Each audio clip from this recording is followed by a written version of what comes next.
മാനിപ്പാനെ വേദനിപ്പിച്ചാൽ മാത്രമല്ല ശിക്ഷ ലഭിക്കുന്നത്, വിവാഹം കഴിച്ച പെണ്ണിനോട് അനാദരവും ആ തോന്നിവാസവും വൃത്തികേടും ഇകഴ്ത്തലും ചെയ്തിട്ടുണ്ടോ അല്ലാഹു വെറുതെ വിടുമെന്നൊരാളും കരുതേണ്ടതില്ല.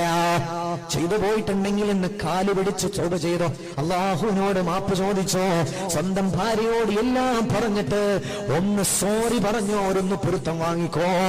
ഭാര്യ എന്ന് പറഞ്ഞാൽ നമുക്ക് തോന്നിയാസം ചെയ്യാനുള്ളതല്ല, നമുക്ക് അലക്കി തരാനുള്ള യന്ത്രം മാത്രമല്ല, നമുക്ക് തോന്നുമ്പോ പ്രസവിച്ചിട്ട് തരാനുള്ള, നമുക്ക് ചവിട്ടി മെതിക്കാനുള്ള, എല്ലാവർക്കും ഒന്ന് കൊട്ടാനുള്ള ചെണ്ടയല്ല.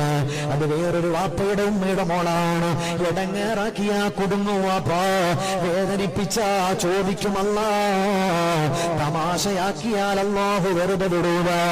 സ്വർണ്ണാഭരണത്തിന്റെ പേര് പറഞ്ഞിട്ട് അത് കുറഞ്ഞു പോയെന്ന് പറയല്ലേ വാപ്പാ. ഇങ്ങനെ ഓരോരോ കാര്യം പറഞ്ഞിട്ട് എത്ര വീടുകളാ നരകമാകുന്നത്, എത്ര വീടുകളാ നരകമാകുന്നത് വാപ്പാ.